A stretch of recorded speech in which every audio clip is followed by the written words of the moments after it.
হলো আপনাদের সবার পছন্দের নেক্সাস লেডিস ক্লাবের আজকের আড্ডা। আজকে আপনাদের সাথে আমি আছি সম্প্রীতি। নেক্সট 1.5 ঘন্টা আপনাদের সাথে আড্ডা দিব।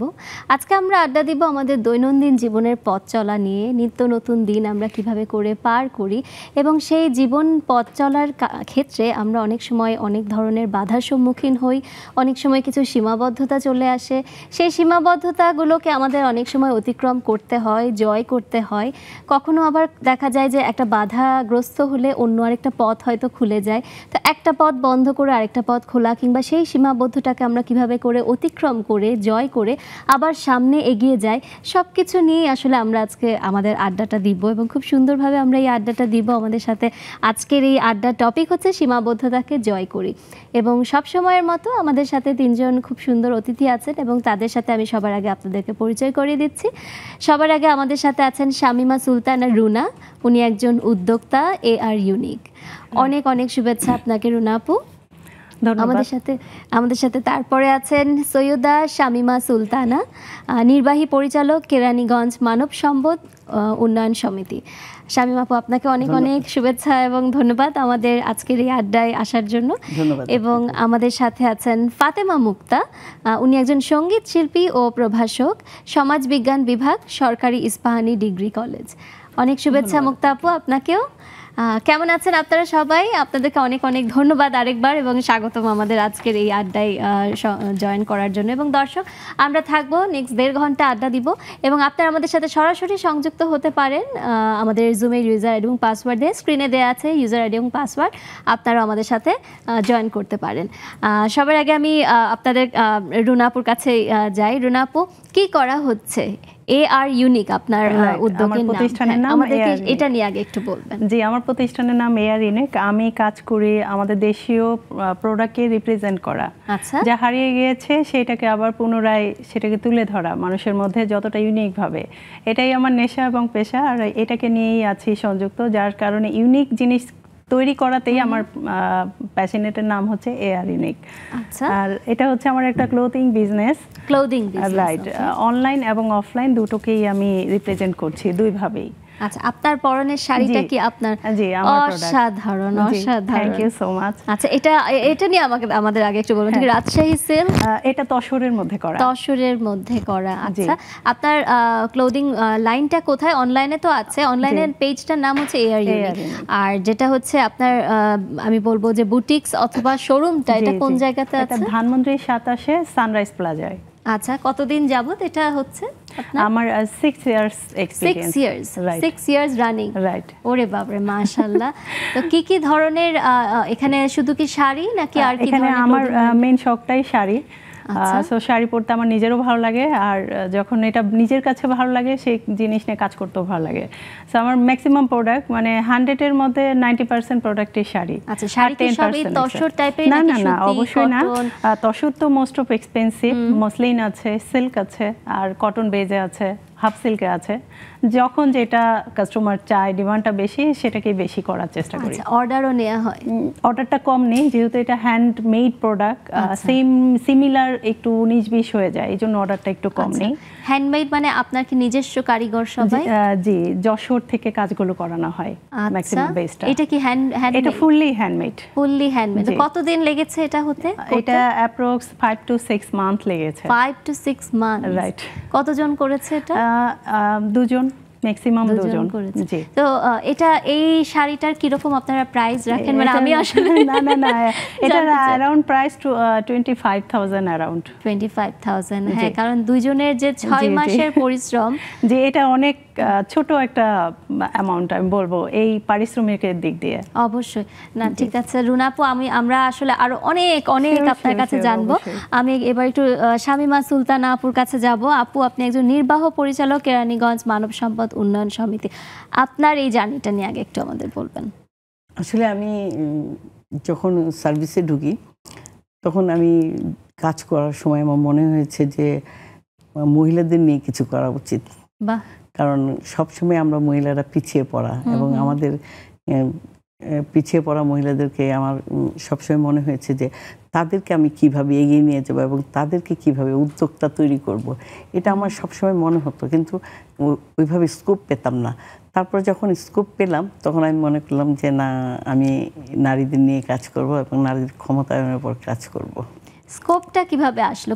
কত বছর আগে এটা হয়েছে? 2008 থেকে। 2008 থেকে শুরু করেছি, ছোট ছোট করে, অল্প অল্প করে। তখন আসলে শুরুটা ছিল যে আমি আসলে সার্ভিস করছিলাম ওখানে। কোথায় সার্ভিস করা? আমি কনসার্ন বাংলাদেশে সার্ভিস করতাম।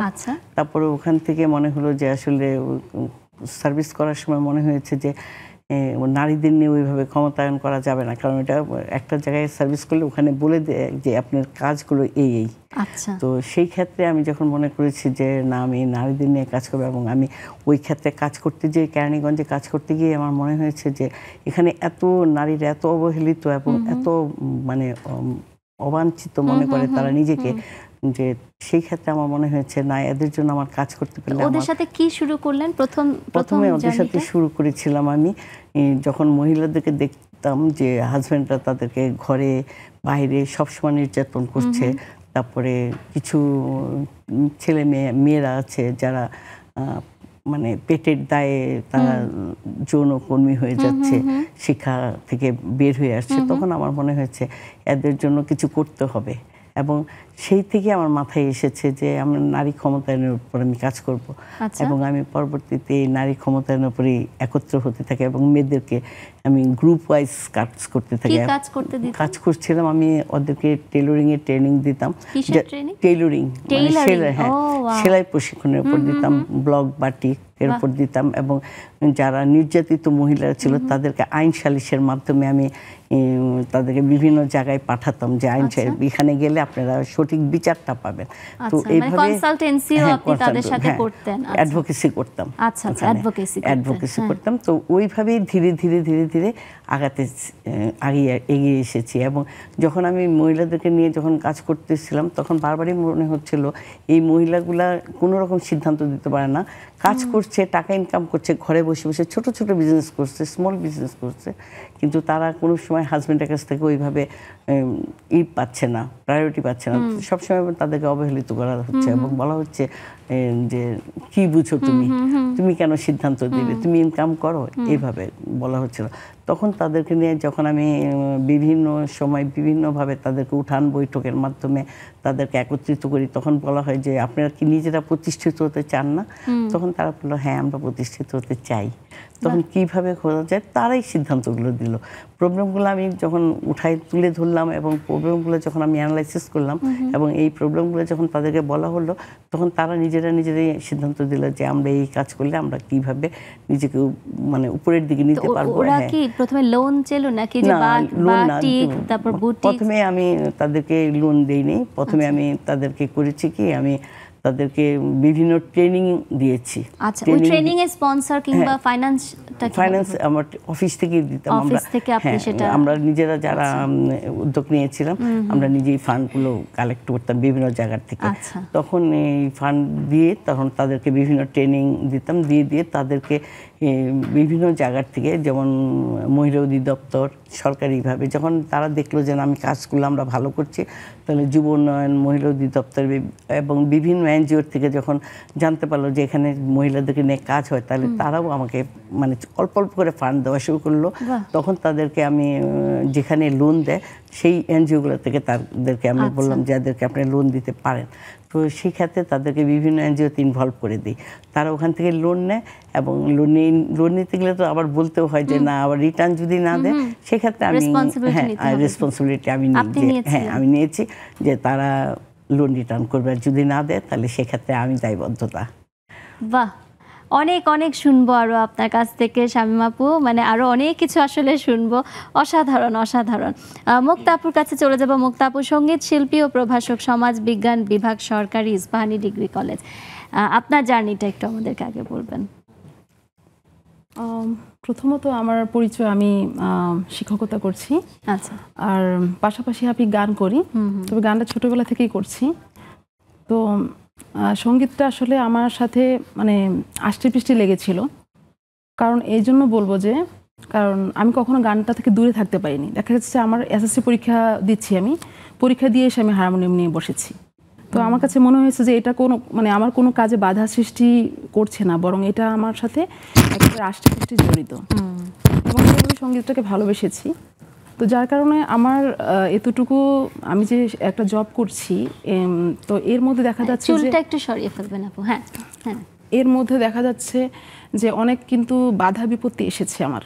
বাধাগুলো এরকম, যেমন একটা প্রতিটা মেয়েরই বিয়ের পরে দেখা যাচ্ছে যে মানে সন্তান লালন পালন বা এই ধরনের কাজে অনেক মানে মানে দেখা যাচ্ছে চাকরি করাটাই অনেক সময় অনেক কষ্টকর হয়ে যায়। তো সেক্ষেত্রে সঙ্গীত সাধনা করা অনেক কঠিন বিষয়। তো আমি বর্তমানে বাংলাদেশ টেলিভিশন এবং বেতারে তালিকাভুক্ত শিল্পী আধুনিক গান এবং লোকসঙ্গীতে, এবং রিসেন্ট গত মাসে আমার একটি গান রিলিজ হয়েছে, মৌলিক গান সেটি, এবং আমার সাথে সহশিল্পী ছিলেন বাংলাদেশ টেলিভিশনেরই উনি সুরকার এবং সঙ্গীত পরিচালক জনাব মুর্শিদুল ইসলাম। আচ্ছা, অলরেডি আমাদের গানটা এটিএন বাংলায় এটার সাক্ষাৎকার গেছে। আশা রাখছি একটা মানে গানটাকে একটা পর্যায়ে নিয়ে যেতে পারবো, সুস্থ ধারার একটি আধুনিক গান এবং খুব টাচি একটি গান। আচ্ছা, আমি গান করি কখনো ভাইরালের উদ্দেশ্যে না, মানে আমি চাই যে যদি 100 জনে 5 জন গানটি শুনে কিছুটা মানসিক প্রশান্তিও পায়, সেটাও কিন্তু আমার কাছে অনেক বড় পাওয়া। অবশ্যই। তো সেভাবে গান করে যাচ্ছি। আর আমার আরেকটু মানে কাজ করছি, সেটা হচ্ছে যে শিক্ষকতা যেহেতু করছি, শিক্ষকতাটাকে দেখা যাচ্ছে একটা মানে রিসাইকেল করার জন্য সবসময়, যেমন গান করলে যেমন সাধনা করতে হয়, তো দেখা যাচ্ছে আমি কলেজে পড়াচ্ছি, প্রতিদিন ক্লাসে যাচ্ছি, বাট আমার কিন্তু সেরকম স্টাডি হচ্ছে না এখন। স্টুডেন্ট লাইফে যেরকম স্টাডি করেছি, প্রচুর বই পড়েছি। সো আমি গবেষণা করার জন্য জগন্নাথ বিশ্ববিদ্যালয়ে এখন গবেষণা করছি, এমফিল করছি। তো আমার কোর্স টিচাররা যথেষ্ট সহযোগিতা করছে। আমার অলরেডি কোর্স অফ ফাইনাল চলে গেছে, সেখানে আমার রেজাল্টও ভালো হয়েছে। এখন থিসিসটা হচ্ছে, সেটাও একটা ইন্টারেস্টিং এবং খুবই গুরুত্বপূর্ণ একটা বিষয়। সেটা হচ্ছে বাংলাদেশের, আমরা জানি যে মুক্তিযুদ্ধে অনেকেই প্রাণ দিয়েছে, অনেকেরই অবদান আছে। তো আমরা এই বিষয়ে দেখা যাচ্ছে নারী, তারপরে ছাত্র, শিক্ষক বা প্রতিবন্ধী, হিন্দু জনগোষ্ঠী, অনেকেরই আমরা অবদান বা এই বিষয়ে অনেক বই দেখেছি। তো আমি কিন্তু এই যে সাধারণ মানুষের অংশগ্রহণ বা তাদের যে ত্যাগ, এখানে কিন্তু একটা বিশাল সংখ্যক ছিল কৃষক, কিন্তু সেই কৃষকদেরকে কিন্তু আমরা কৃষক পরিচয়টা দিয়ে আমরা হাইলাইট করছি না। সেখানে দেখা যাচ্ছে বিভিন্ন পরিচয় আছে তাদের, কিন্তু তারা যে কৃষক মানে ফ্যামিলি থেকে এসেছে বা কৃষক ছিল, এই পরিচয়টাকে কখনো মানে হাইলাইট করা হচ্ছে, কিন্তু ওইভাবে এটাকে নিয়ে এখনো জড়তা থেকে যাচ্ছে। আচ্ছা, গবেষণা ওভাবে হয়নি। লেখালেখি হয়েছে বেশ কিছু, বিভিন্ন বইয়েও এই বিষয় নিয়ে আলোচিত হয়েছে, কিন্তু আমি এটাকে একটু আলাদাভাবে মানে মুক্তিযুদ্ধে যে কৃষকদের যে অবদানটা ছিল, আমি চাচ্ছি, জানি না কতটুকু করতে পারবো বা কতটুকু ইউনিকভাবে এটাকে আমি এগিয়ে মানে তুলে আনতে পারবো, চেষ্টা করছি। তো এটাও আমার খুব আগ্রহের একটা জায়গা, কলেজটাও আমার একটা আগ্রহের জায়গা, এবং সঙ্গীতটাও মানে কোনোটাকে আমি মানে সন্তানের মতো মানে আমি আলাদা করতে পারি না, যার কারণে আমার প্রচুর শ্রম দিতে হয়।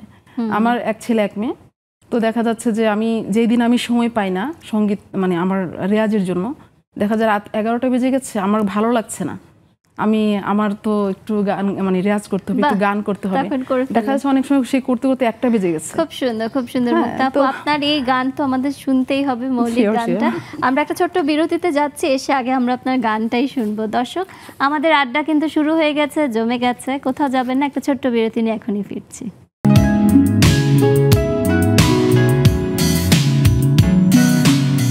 দর্শক সবাইকে আরও একবার স্বাগতম আমাদের নেক্সাস লেডিস ক্লাবের আজকের আড্ডায়। আমরা আজকে আড্ডা দিচ্ছি সীমাবদ্ধতাকে জয় করি, এবং আমাদের সাথে চমৎকার 3 জন অতিথি আছেন।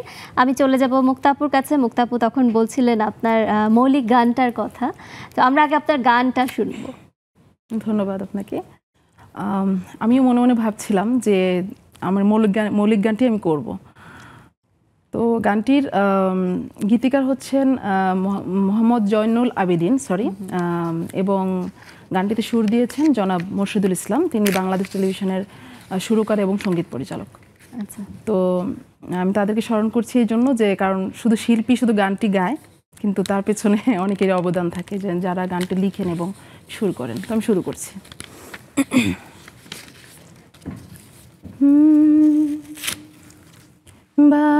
বাতাস ওড়ায় মেঘের আকাশ, সূর্য ফোটায় ভোর, বাতাস ওড়ায় মেঘের আকাশ, সূর্য ফোটায় ভোর। তুমি আমার মনের সুতোয়, তুমি আমার মনের সুতোয় বাঁধলে প্রেমের ডোর। বাতাস ওড়ায় মেঘের আকাশ, সূর্য ফোটায় ভোর। খুব সুন্দর, খুব সুন্দর মুক্তা আপু, আপনার গলা তো খুব সুন্দর। আমরা আরো গান শুনবো আসলে আজকে। রুনা আপুর কাছে যাব। রুনা আপু, আপনার তখন আপনার যে এআর ইউনিক সেটা নিয়ে কথা হচ্ছিল, খুব সুন্দর একটা তসর শাড়ি পরে এসেছেন আপু। শুরুটা কিভাবে হলো? যে শুরুতে তো এত স্মুথ নিশ্চয়ই ছিল না, কিভাবে হলো? ফাইন্যান্স কিভাবে আসলো? আইডিয়া কিভাবে আসলো? কিভাবে আপনার কারিগরদের আপনি জোগাড় করলেন, আমাদেরকে একটু বলেন। আসলে আমরা মেয়েরা না, সফলতার সবাই আমরা সফলতাটাকেই দেখি, কিন্তু ব্যর্থতা কতবার চেষ্টার পরে যে সফলতা এসেছে এটা কিন্তু আমরা কখনোই দেখি না। বিশেষ করে এই যে সীমাবদ্ধতা, যে টপিক আমাদের, আর এই সীমাবদ্ধতা একটা মেয়ের জন্য অতিক্রম করাটা যে কতটা যুদ্ধের মতো, যেটা আসলে যে পার করে সে বোঝে। ধরেন আমাদের এই যে শুরু, এখন আমি যেটা বিগত 2 বছর আগেও আমি ছিলাম না। 6 বছরের কথা বাদ, 4 বছরের যেটা একটা অধ্যায় আছে, সেটার থেকে এই 2 বছরের অধ্যায়, যে আমি যখন ঢাকা আসি একদম মাত্র 30,000 টাকা ছিল। বিজনেসটা আমি অনেক আগে থেকে স্টার্ট আপ করেছি, হাজবেন্ডের ঘরে থেকে, যেটা আর কি মেয়েরা স্টার্ট আপ করে। সো সেই ক্ষেত্রে শুরুটা করা আর টিকে থাকা, এটাই হচ্ছে সবচেয়ে বড় সীমাবদ্ধতা। যে একজন মা, একজন ছেলের বউ, একজন স্ত্রী চাইলেই সবকিছু করতে পারে না। হয় সম্মান, না হলে সময়, না হলে তার সবকিছু মেনটেন। এগুলো ওভারকাম করতে করতে একটা মেয়ে কখন যে নিজের আইডেন্টিটি হারায় ফেলে, এটা আসলে একটা মেয়ে নিজেও জানে না। আর সেই আইডেন্টিটি ধরে রাখতে গেলে তাকে কি কি স্যাক্রিফাইস করতে হয়, এটা যে রানিংয়ে থাকে সেই ভালো বোঝে। তা আমি 2 বছর, আমি 6 ইয়ার্স বিজনেসের, আমার লাইফে আমার যত ঝড় গেছে, আমি কখনো এটাকে ভাবিনি যে এটাকে আমি অফ করব। কারণ আমি এটা জানি যে এটাকে যদি আজ আমি এটা স্টপ করে দেই, এই বাধা পেয়ে, তাহলে আমি কোনোদিন আর উঠতে পারবো না। সো আমাকে এটাকে রানিং রাখতেই হবে। এটা আমার সেলফের, নিজের বলা, যদি আমাকে টিকে থাকতে হয় আমাকে এটা ধরে রাখতে হবে। আর যদি এটা ধরে না রাখতে পারি, তাহলে আমার এন্ড অফ ফিউচার কোথায় যে দাঁড়াবে আমি সেটা জানি না। তো সেই ক্ষেত্রে বলবো এই যে সীমাবদ্ধ, এটা আসলে অনেক সুন্দর একটা টপিক। আর এই সীমাবদ্ধতা যে ঘর থেকে বেরিয়েও না, সর্বপ্রথম একটা মেয়ের বড় কথা থাকে যে তুমি এখানে গেলে কেন, এখানে যেতে পারবে না, প্রথমে এনকারেজ করা হয় একদমই না। একটা মেয়ের সবচাইতে বড় সীমাবদ্ধ লঙ্ঘন করতে হয় যে বিয়ের পর শ্বশুর বাড়ির, বিশেষ করে হাজবেন্ডের কথা শুনতে হবে, তার পারমিশন ছাড়া কখনো কোথাও যাওয়া যাবে না। আর বিজনেসের ক্ষেত্রে কিন্তু এটা কখনোই না। ঘরে থেকে কোনোদিন বিজনেস করা পসিবল না। ঘর থেকে বাহিরে যেতে হবে, জানতে হবে, সার্চিং করতে হবে, নেটওয়ার্কিং করতে হবে, প্রোডাক্ট দেখতে হবে, নতুনের খোঁজ থাকতে হবে। সো এগুলো করতে হলে অবশ্যই স্যাক্রিফাইস করতে হবে। হয় সংসারের দিকে একটু কম সময় দিতে হবে, বিজনেসে একটু বেশি দিতে হবে। যখনই বিজনেসে বেশি দিবে, সংসারে কিন্তু অনেক ঘাটতি চলে আসবে। আর এই ঘাটতিটা কিন্তু তার লাইফে অনেক কিছু চেঞ্জ নিয়ে আসে। সো এটা কিন্তু অনেক বড় সীমাবদ্ধতা, যেটা সবাই পারে না। বিশেষ করে ম্যারিড লাইফে যারা আছে, বাচ্চা, সংসার এবং হাজবেন্ড, শ্বশুর শাশুড়ি সব মেনটেন করে, যেটা আমার ছিল। যার কারণে আমি 4 বছর বিজনেস ঠিকই করেছি, নিজের কোনো আইডেন্টিটি করতে পারি নাই। সো আফটার 4 ইয়ার্স যখন দেখলাম যে আমি শুধুই একজন এন্টারপ্রেনার, বাট আমার ইজ ইকুয়াল টু রেজাল্ট কি 0। সো যাই হোক, লাইফে অবশ্যই অনেক কিছু আছে। সো আফটার 2 ইয়ার্স, এই যে বিফোর 2 ইয়ার্স, এই 2 বছরের স্টার্ট আপ হয় আমার জাস্ট 2022 সালের এন্ড অফ ডিসেম্বরে আমি ফার্স্ট ঢাকা আসি। আচ্ছা, আমি প্রিভিয়াসলি ঢাকার মেয়ে। হ্যাঁ, এটা আমি মাগুরায় ছিলাম। রাইট, আমার শ্বশুরবাড়ি মাগুরা ছিল। তখন শোরুম হয়নি, অনলাইনে? না না, আমার সেখানেও শোরুম ছিল, বাট এই সংসারের জন্য আমি শোরুমে কিছুই করতে পারি নাই। ঠিক আছে, অনেক লস যে আমি যাব শোরুমে যাব, বসবো বা আমার কোনো প্রোডাক্ট আনতে যেতে হবে, আমি কিছুই করতে পারতাম না। সো শোরুম ছিল, নামে ছিল, কিছুই আগাতে পারি নাই। সো যখন আমি ঢাকা আসলাম, আমি অনলাইন উদ্যোক্তা ছিলাম মোটামুটি। আসা হলো মানে আমি একটা ট্রেনিং পারপাস এসেছিলাম। আপনার হাজবেন্ড কোথায় ছিল তখন? ওখানে মাগুরাতেই। আচ্ছা, আপনি এসেছেন। হ্যাঁ, ট্রেনিং আমাকে আসতে দিবে না, কিন্তু আমার কথা হলো লার্নিং দেন আর্নিং। যদি আমি লার্নিং না করি আমি কোনোদিন আর্নিং করতে পারবো না। কিসের ট্রেনিং এ এসেছিলেন? এটা একটা ডিজিটাল মার্কেটিং এর কোর্স ছিল। সো আমি সেটা লার্নিং করব, কারণ স্কিল ছাড়া কোনো কিছু না। যে কোনো একজন মানুষের কিন্তু একটা স্কিল থাকতে হয়, যদি সে ওইটাকে কেন্দ্র করে কিছু করতে যায়। হ্যাঁ, মার্কেটিং হোক, সোর্সিং হোক, কন্টেন্ট হোক বা কি বলে এডিটিং হোক, লাগবে কিছু না কিছু। সো আমি এই পারপাসে আমাকে আসতেই দিবে না যে তুমি যদি এখানে যাও তাহলে তোমার জন্য এরকম কিছু রেজুলেশন থাকলো, অবজেকশন থাকলো। সো আমি তারপরও ওভারকাম করে আমি এই যে শুরু করলাম, এসে আর আমি ব্যাক করি নাই। আমি এখনো স্টিল আপ, 2 বছর রানিং ঢাকা। সো সেই 4 বছরের আগে আমি জাস্ট আমার এইটার মেইন টপিক হলো যে এই 4 বছরে এখন 2 বছর আমি যেভাবে ছুটছি, যেখানে খুশি যাচ্ছি, যা খুশি করতে পারছি বিধায় আজকে আমি আয়নায় দেখে সেই 2 বছর আগের আমি আর এখনের আমি অনেক পার্থক্য। এখন আমি আমার এয়ারিনিককে দাঁড় করাতে পেরেছি, কারণ আমি স্বাধীন চেতনা না, বাট আমি আমার বিজনেসের জন্য সর্বোচ্চটা দিতে পারছি, যেতে পারছি, করতে পারছি। দ্যাটস ওয়াই আমার এয়ারিনিকে আর যাই হোক 2 লক্ষর কাছাকাছি আমার মেম্বার, মানে আমার পেজে। সো মোটামুটি আমাকে চেনে এবং আমি চিনাতে পেরেছি, এবং আমার এয়ারিনিকে অনেকেই জানে যে যখনই কোথাও যাই, আপু আপনাকে এয়ারিনিকের আপু, আপনার একটা পেজ আছে, আমি তো আপনার ড্রেস কিনেছি আপু। সো এই যে কথাটা, এটা আমি মানে আমি অনেক শান্তি পাই। এখন তাদের প্রতিক্রিয়াটা কি আপনাকে এখন তাদের প্রতিক্রিয়াটা আমি আসলে ওখান থেকে আমি ফুললি সেপারেট হয়েছি। সো এখন জানি না ওটার প্রতিক্রিয়াটা কি, বাট অবশ্যই তারা দেখছে যে তারা আমাকে দমিয়ে রাখতে পারে নাই।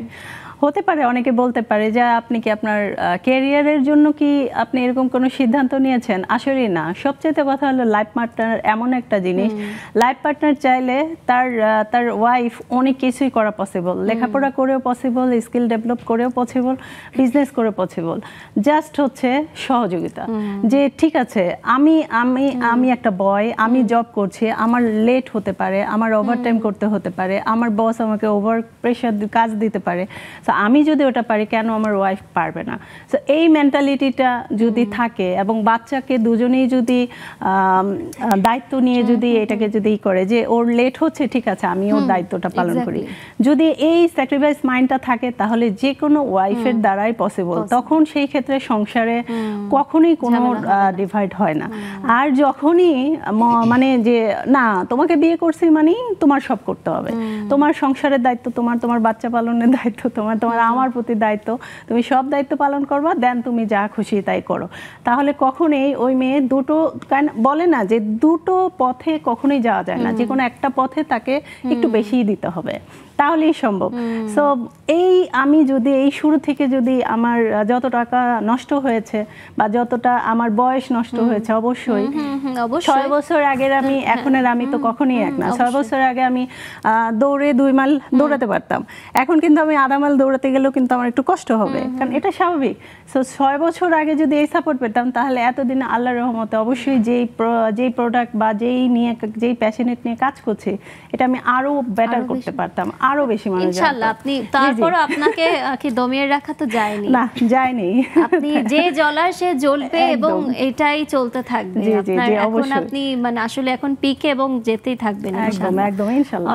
অসাধারণ আপু, আপনি অনেক মানুষের আসলে অনুপ্রেরণা দিতে পারবেন। আপনাকে দেখে অনেকে আসলে মানে হতাশাগ্রস্তরা আসলে আপনার কাছ থেকে আমি কখনোই হতাশা হইনি। হ্যাঁ, মাঝে মাঝে যখন বেশি হতাশা হই, আমি নিজের সাথে নিজে চেষ্টা করি যে ঠিক আছে আজকে আমি ছুটি নেব, আজকে আমি নিজের সাথে নিজে বসবো, কোথাও বসবো, রেস্টুরেন্টে ঘুরবো, শপিং মলে যাব, মাইন্ড একদম নিট অ্যান্ড ক্লিন করব। আগামীকালে সূর্যোদয়টা হবে আমার, এবং আমি নতুনভাবে আবার শুরু করব। বাস, এটা আমার মনোপ্রেরণা। শামীম আপুর কাছে যাব। শামীম আপু বলছিলেন যে খুব সুন্দর করে শুরু করেছিলেন, যে ছোট ছোট করে কেরানীগঞ্জে প্রথমে নারীদেরকে নিয়ে, যারা এরকম অবহেলিত কিংবা অবাঞ্ছিত, তাদেরকে নিয়ে ছোট ছোট প্রজেক্টগুলো করলেন। তো তারপর সেখান থেকে জানতে চাচ্ছি যে আপনি ওদের সাথে হয়তো এনজিওগুলোর সাথেও তাদের লোনেরও একটু একটু ব্যবস্থা করলেন। এখন তারপর এটা কত দূর যাচ্ছে? আমি আপনার কথাতেই আসবো, কিন্তু তার আগে আপুর কথায় আসতেছি। আসলে মানুষের শিক্ষা দুই রকম হয়, একটা হলো প্রাতিষ্ঠানিক আর একটা হলো অপ্রাতিষ্ঠানিক, যেটা হয় পরিবার থেকে। তো আমি ছোটবেলা যখন আমি ক্লাস 7-8 থেকে পড়ি, তখন থেকে আমি ভাবতাম যে আমি চাকরি করব, সার্ভিস করবো, এটা আমি ভাবতাম। বাবাকে বলতাম যে আমি সার্ভিস করব, বাবা বলতো আগে তুমি লেখাপড়া করো, পরে সার্ভিসের চিন্তা করো। তো আমার বাবার ছেলে নৌবাহিনীতে চাকরি করতেন, তো বলতেন লেখাপড়া ছাড়া কোনোদিন চাকরি করা যায় না। তবে আমার মা আমাকে খুব সাপোর্ট করতেন। মা, আমার ভাই বোন, আমরা 5 বোন 1 ভাই। আচ্ছা। তো মা বাবা দুজনে সাপোর্ট করতেন, কিন্তু বাবাকে দেখে আমরা খুব ভয় পেতাম। কিন্তু আমি বিশেষ করে ভয় পেতাম, খুব দুষ্ট ছিলাম, তো এই জন্য ভয়টা বেশি পেতাম যে বাবা বিকাল হলেই সন্ধ্যার আজানের আগে বাসায় আসতে হবে, পড়তে হবে। তো বাবার এখান থেকেই না, আসলে যখন আমি লেখাপড়া ইন্টারমিডিয়েট পরীক্ষা দিই, পাস করি, তখন ইতিমধ্যে আমার বিয়েটা হয়ে যায়। ইন্টারমিডিয়েট তো আর যে ফ্যামিলিতে বিয়ে হয়, সেই ফ্যামিলির আমার হাজব্যান্ডরা 2 ভাই আর তার 6 বোন। 6 বোনের মানে 4 বোনের টিচার, স্কুল টিচার ফ্যামিলিতে যেয়ে পড়ি। তো আমি যখন বললাম যে আমি সার্ভিস করব, তো তারা তখন বললো করো, কোনো সমস্যা নেই। আমি বললাম আমি টিচার হব না, এমনি সার্ভিস করবো, মানে নর্মাল। তখন বললো ঠিক আছে, চেষ্টা করো, যদি পাও পাবা। তো আমি এনজিওতে ঢুকলাম। ঢোকার পরে আমি হ্যাঁ টিচার, ওখানেও টিচার হিসেবে ছোটো বাচ্চাদের পড়ানোর জন্য ঢুকলাম। ওখান থেকে আসলে তারপরে আমি কনসার্ন বাংলাদেশ কেয়ারে কাজ করতাম। তারপর কাজ করার পরে যখন দেখলাম যে আসলে এখানে প্রতিবন্ধকতা ছিল, যে এই কাজ করা যাবে, এই কাজ করা যাবে না, অফিস থেকে একটা নিয়মের মধ্যে ফেলে দিল। তো আমি যখন মনে করলাম যে না, আমি আসলে মহিলাদের নিয়ে কাজ করবো, তখন আমি আমার হাজব্যান্ডকে বললাম যে আমি একটা মহিলাদের নিয়ে কাজ করবো, আমি চাকরিটা ছেড়ে দেবো। কারণ হচ্ছে বিভিন্ন সময় বিভিন্ন জায়গায় ট্রান্সফার করে দিচ্ছে, আমার যাওয়া সম্ভব হচ্ছে না। তো একবার খুলনায় ট্রান্সফার করে দিল, একবার ঢাকার বাইরে, আরেক জায়গায় ময়মনসিংহ, তো এইভাবে দিচ্ছিলো। তখন আমি বললাম না, আমি করবো। তখন বললে ঠিক আছে করো। কিন্তু আমি যখন প্রথম শুরু করলাম, তখন আসলে কাজটা খুব কঠিন ছিল। প্রতিদিন ভাবতাম যে আমি বোধহয় কালকে আর যাব না অফিসে, আর কাজ করতে পারবো না, প্রতিদিন ভাবতাম। কিন্তু আসলে যেটা আমি না বললেই না, অন্যায় হবে, আমার হাজব্যান্ড আমাকে প্রচণ্ড সাপোর্ট করেছে। আমার হাজব্যান্ড বলেছে কাজ করো, এত হঠাৎ করে এত করো না, চিন্তাই করো না, আস্তে আস্তে আগাবা। তুমি একদম হঠাৎ করে আগানো যায় না, যারা হঠাৎ করে আগায় তারা হঠাৎ করে ধসে যায়। তুমি ধীরে ধীরে কাজ করো, দেখবা এগিয়ে যাবা। তারপর আমি এই মহিলাদেরকে নিয়ে কাজ করা শুরু করি, এবং তাদের সাথে আমি আসলে এতটাই হয়ে গেছিলাম, মনের দিক দিয়ে একত্র হয়ে গেছিলাম, যে আমার মনে হতো যে ওইটা আমার একটা পরিবার, এটা আমার একটা পরিবার। আর আমি আষ্টে পৃষ্ঠে বাধা পড়ে যাই এদের সাথে। এদেরকে যদি আমার পার্টিসিপেন্টদেরকে যদি বলতাম যে আমি চাকরিটা যদি ছেড়ে দিই, দেখতাম ওরা খুব মন খারাপ করতো। আপনাকে না বললেই নেই, একদিন আমি কেরানীগঞ্জে একটা ব্রিজ হয়েছিল, বুড়িগঙ্গা ব্রিজ, জানেন হয়তো। ব্রিজ দিয়ে যাচ্ছি, কে জানি বলেছে যে আমার ডাকনাম হচ্ছে শিমু, বলছে শিমু আপু অ্যাক্সিডেন্ট করেছে। তো আপনি বিশ্বাস করতে পারবেন না, মুহূর্তের মধ্যে প্রায় 150-60 জন একত্র হয়ে গেল যে আপার কি হয়েছে, সবাই এরকম, মানে এতটাই মানে বাধা পড়ে যাই আমি। তারপর থেকে আসলে আমি এই মহিলাদের নিয়ে কাজ করছি, এবং তখন তো ছোট ছোট ফান্ডও পাওয়া যাচ্ছিল না, কিন্তু আমি কাজ করব, এটা আমার ডিটারমাইন্ড ছিল। এবং আমি কোনো স্যালারি কিচ্ছু নিতাম না। আমি ভাবতাম যে এক সময় আমি এদেরকে নিয়ে বড় কিছু করব, সেদিন হয়তো স্যালারি নেব, কিন্তু আমি করব, এটা আমার দৃঢ়তা ছিল যে আমাকে করতেই হবে। আমরা একটা ছোট্ট বিরতি নিয়ে আপনার কাছে ফিরছি, আপনার এই জার্নিটা আমরা শুনবো, এই ব্রিজের ওখান থেকে আমরা আসলে শুনবো। দর্শক কোথাও যাবেন না, একটা ছোট্ট বিরতি নিয়ে এখনই ফিরছি।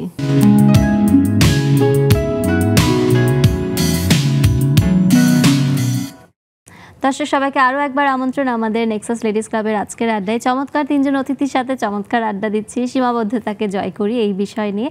চলে যাব আমরা শামীম আপুর কাছে। শামীম আপু, আপনার কাছেই শুনছিলাম, আমরা সেটাই কন্টিনিউ করব, যে ওই যে বলছিলেন আপনার এতই সুন্দরভাবে কাজ করছিলেন, পপুলার হয়ে গেছিলেন যে একটা মানে ছোট অ্যাক্সিডেন্ট শুনেই 150 জন হাজির হয়ে গেল। সেখান থেকে বলবেন আমাদের। আচ্ছা, সেখান থেকে বলবো যে ওরা যখন জানতে পেরেছে যে আমি অ্যাক্সিডেন্ট করেছি, ওরা সবাই দলে দলে আসছে। সবাই বলে কে অ্যাক্সিডেন্ট করেছে? বলে শিমু আপু, আমার ডাক নাম হচ্ছে শিমু, বলে শিমু আপু করেছে। তো ওরা যখন আসতেছিল দেখছিল যে আমি না, অন্য কেউ, তখন আবার সবাই চলে গেছিল। পরদিন ওরা তখন তার মোবাইল ছিল না, পরদিন কয়েকজন আমার ভূষণ, মানে আমি তখন মোহাম্মদপুর থাকতাম, তখন তারা মোহাম্মদপুর চলে যায়। তখন বন্যা ছিল, তখন ওরা মোহাম্মদপুর চলে যায় বলে আপা আপনি কি অসুস্থ, নাকি পড়ে গেছিলেন? আমি বললাম না, আসলে এটা একটা ভুল কথা, আমি না, আরেকজন হয়েছিল। তো যেই হোক, আলহামদুলিল্লাহ সেও ভালোভাবে বেঁচে গিয়েছিল। তো এভাবেই কাজটা শুরু করি।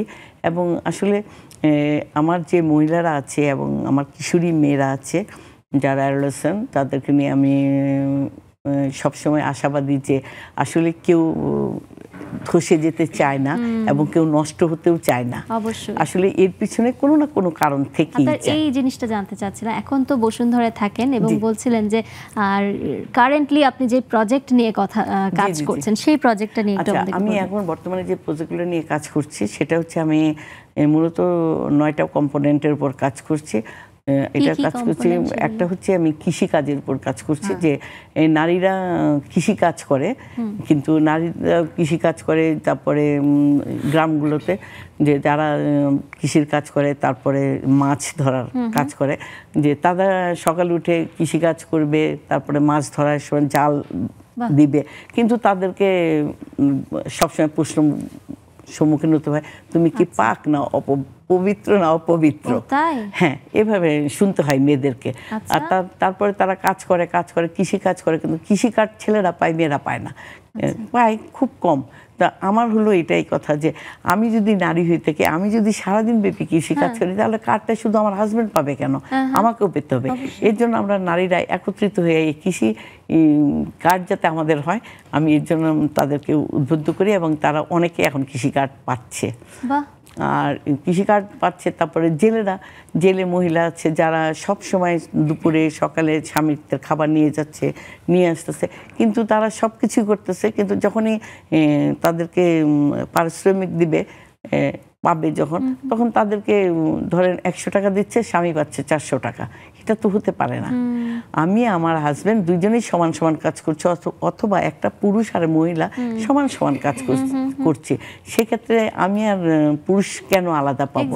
এই ব্যবধানটা আমরা কমাতে চাচ্ছি, এবং এর জন্য আমরা গ্রুপ ওয়াইজ কাজ করছি, সমবায়ের মাধ্যমে, যে না, আমাদের একসাথে কাজ করতে হবে, আমরা এই ব্যবধানগুলো, এই বৈষম্যগুলো আমাদের দূর করতে হবে।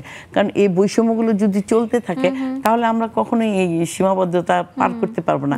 তো আসলে এটা আগে যেমন হতো, এখন একটু কমে আসছে, এই বৈষম্যটা আগের থেকে কিছুটা কমে আসছে। আর আমি যে কাজটা আরেকটা করি, সেটা হলো সেক্স ওয়ার্কারদের নিয়ে কাজ করি, যাদেরকে আসলে যারা ওইভাবে পরিচিত না, তারা জানে তারা ঘরেই কাজ করে, কিন্তু তারা আসলে এরকম আছে, যাদেরকে নিয়ে যেটা কাজ করি, তাদেরকে বিভিন্ন সময় বিভিন্ন কম্পিউটার ট্রেনিং, তারপরে এগুলো শিখাই।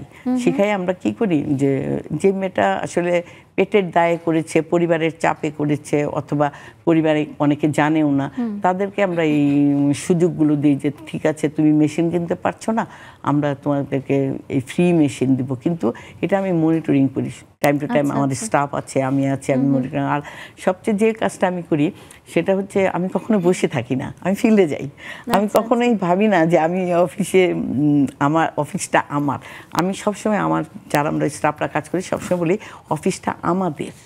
আমি শামীমা একদম একসময় চলে যাব, মরে যাব, কিন্তু অফিসটা যাতে কোনো রকমে নষ্ট না হয়, আপনারা ধরে রাখবেন।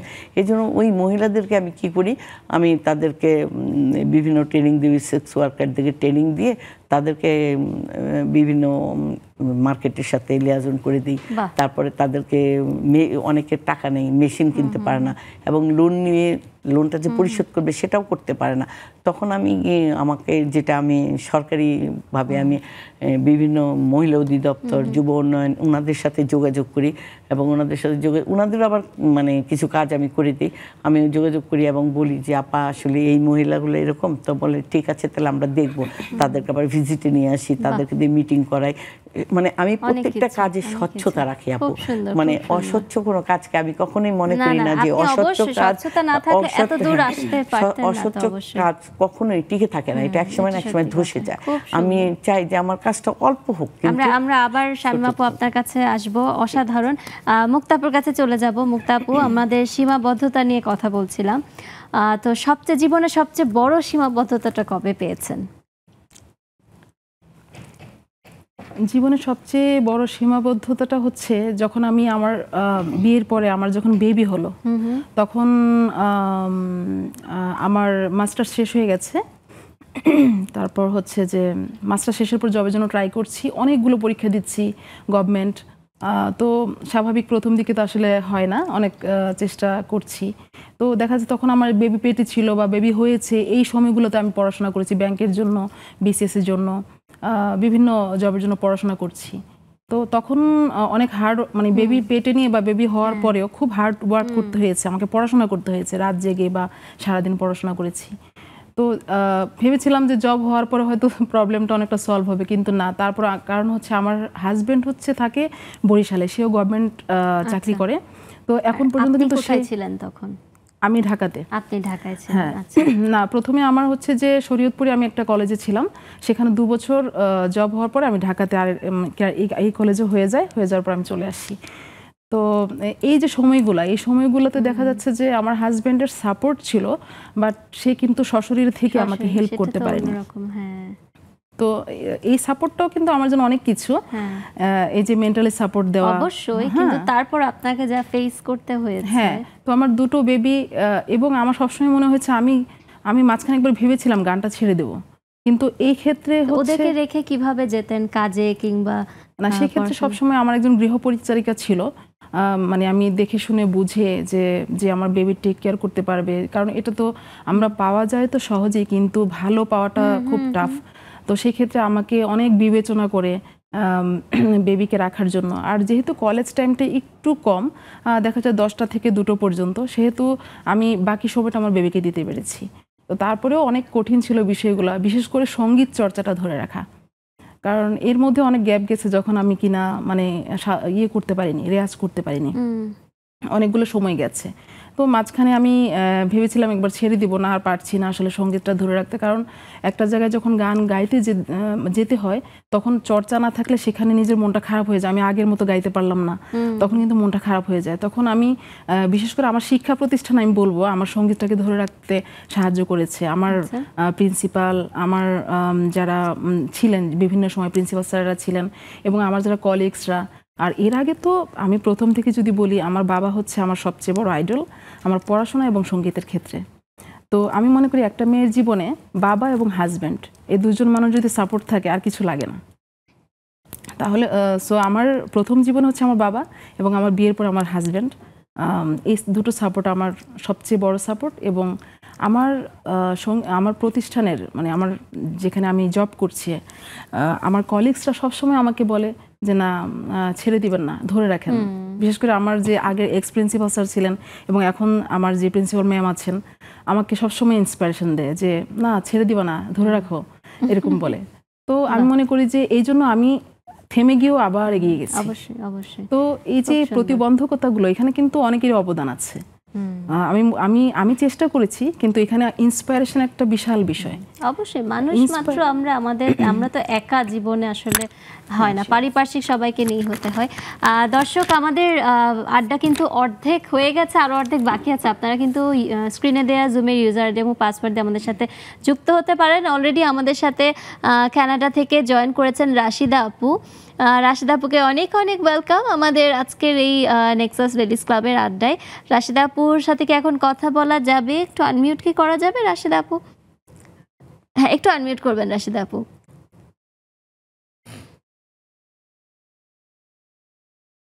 জি হ্যাঁ, আচ্ছা আমরা একটু ছোট্ট বিরতি থেকে আসছি, উনি আনমিউট করতে করতে। দর্শক আড্ডা চলছে, আরও অর্ধেক চলে গেছে, অর্ধেক বাকি আছে। চলে আসেন আপনারা আমাদের সাথে ইউজার আইডি এবং পাসওয়ার্ড দিয়ে। এখনই আমরা ফিরছি একটা ছোট্ট বিরতি থেকে।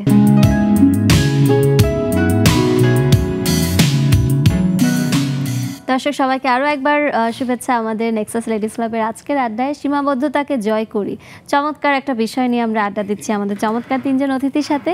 এবং আপনারা আমাদের সাথে জয়েন করতে পারেন স্ক্রিনে দেওয়া জুমের ইউজার আইডি এবং পাসওয়ার্ড দিয়ে। আপনারা দেখতে পাচ্ছেন সরাসরি অলরেডি আমাদের তিনজন পছন্দের আপুরা জয়েন করে ফেলেছে। আমি দেখতে পাচ্ছি কানাডা থেকে রাশিদা আপু, আমেরিকা থেকে নাজিয়া আপু এবং আমাদের হাসিনা আপু, আমাদের অনেক ফেভারিট, জয়েন করেছেন। আমি রাশিদা আপুর কাছে চলে যাব। রাশিদা আপু, আমরা আজকে কথা বলছি আমাদের সীমাবদ্ধতা নিয়ে। আপনার জীবনে কোনো সীমাবদ্ধতা নিয়ে আমাদেরকে বলবেন? জি অবশ্যই। আমি প্রথমেই সবাইকে সুদূর কানাডা থেকে মিষ্টি কমল শুভ সকালের শুভেচ্ছা জানাচ্ছি। আর দ্বিতীয়ত নেক্সাস টেলিভিশন এবং নেক্সাস লেডিস ক্লাবের সবাইকে খুবই আন্তরিক ধন্যবাদ যে এত সুন্দর একটা প্ল্যাটফর্ম করে দেওয়ার জন্য, যেখানে আমরা আমাদের অভিজ্ঞতা, মনের কথা এবং কিছু শিক্ষণীয় বিষয় জানতে পারছি। অবশ্যই অবশ্যই, আমরাও অনেক আনন্দিত আপনাদেরকে পেয়ে আসলে। জি বলেন রাশিদা আপু। সো আমাদের এখনকার জার্নিটা অনেক সহজ, কিন্তু আমরা যখন জার্নি শুরু করেছি 87-এ খুবই কষ্ট ছিল। প্রথমে যখন YWC young women's Christian association একটা মাত্র ছিল তখন গ্রিন রোডে।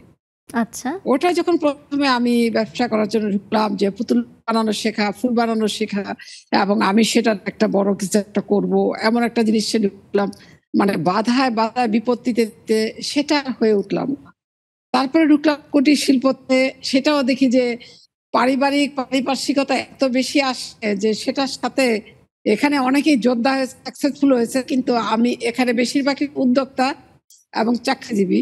তো আমি হাউস ওয়াইফ হয়ে নিজেকে প্রতিষ্ঠা করার জন্য এবং নিজেকে আউটগেট করার জন্য আমি অনেক চেষ্টা অনেক করে ফাইনালি সফল হয়েছি। কিভাবে? অনেক কষ্ট। সেটা হলো যে আমাকে সবসময় আমার বাবা সাপোর্ট দিতেন। আচ্ছা, তখনকার দিনে আমি কার ড্রাইভিং শিখেছি বাংলাদেশে, যেটা কখনোই মানে কল্পনা করা যেত না 87-এর দিকে। তারপরে যখন আমি আস্তে আস্তে এগোতে শুরু করলাম, তখন একটা পর একটা বাধা। পুতুল শিখতে গেলে পুতুল বানানো তো গুনাহ হয়, এটা তো করা যাবে না। আমাদের ফ্যামিলির মেয়েরা কেউ কুটির শিল্প করে নাই, এটা করা যাবে না। এরকম করতে করতে যখন এক পর্যায়ে 97 আবার এসে আমি তখন ধানমন্ডিতে ডক্টর মালাকা সায়েন্স কলেজ ছিল, ইউনিভার্সিটি হয়েছে। 97 আবার আমি গেলাম সেটা, যে ঠিক আছে তাহলে আমি আবার স্টাডি করবো। আমার খুব ইচ্ছে ছিল জাস্টিস হওয়ার করার। তো ওখানে যে যখন 97-এ ডক্টর মালাকা সায়েন্সকে আমি ডক্টর মালাকা আপার সাথে, ম্যাডামের সাথে দেখা করলাম, কথা বললাম। উনি আমার মাথায় হাত দিয়ে বললেন যে আমি তোমার সাহসের খুব প্রশংসা করি যে এত দূর এসো, এত বছর পরে তুমি এসো, আবার তুমি ব্রেক অফ স্টাডি করতে চাচ্ছ, এটা খুবই সেটাও আমার হয়ে উঠলো না, যেহেতু হাজব্যান্ড বাইরে চাকরি নিয়েছে, আমি বাসায় দুটো বাচ্চা নিয়ে একা। তখন আমি চিন্তা করলাম তাহলে এখানে আসতে হবে, মানে তখন অপরচুনিটি খুঁজতে লাগলাম দেশের বাইরে কোথায় যে কি করা যায়। আচ্ছা, তো আমি তখন আমার হাজবেন্ডকে পুশ করতে লাগলাম আমরা কানাডাতে বা ইউএসএ কোথাও চেষ্টা করে আসি।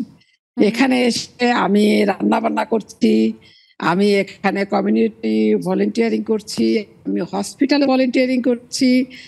আমি খুবই গ্রেটফুল যে আমি সবাইকে আমার শ্রমের মাধ্যমে আমার আত্মবিকাশ করতে পেরেছি, একটু ভিন্ন ভাবে হলেও।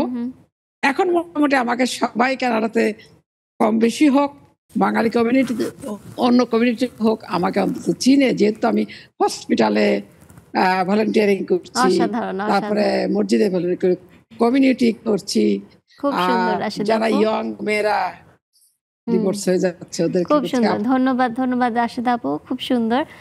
মুক্তাপুর কাছে চলে যাব। মুক্তাপু, একটা গান গাবেন, আপনার একটা গান শুনতে চাচ্ছিলাম। শিওর। আমি আমার খুব প্রিয় একটি গান, তুমি না হয় রোহিতের কাছে, এই গানটি করছি। আচ্ছা, অনেকক্ষণ তো আমরা আসলে আড্ডা দিচ্ছি, এখন একটু আমরা গানই শুনি।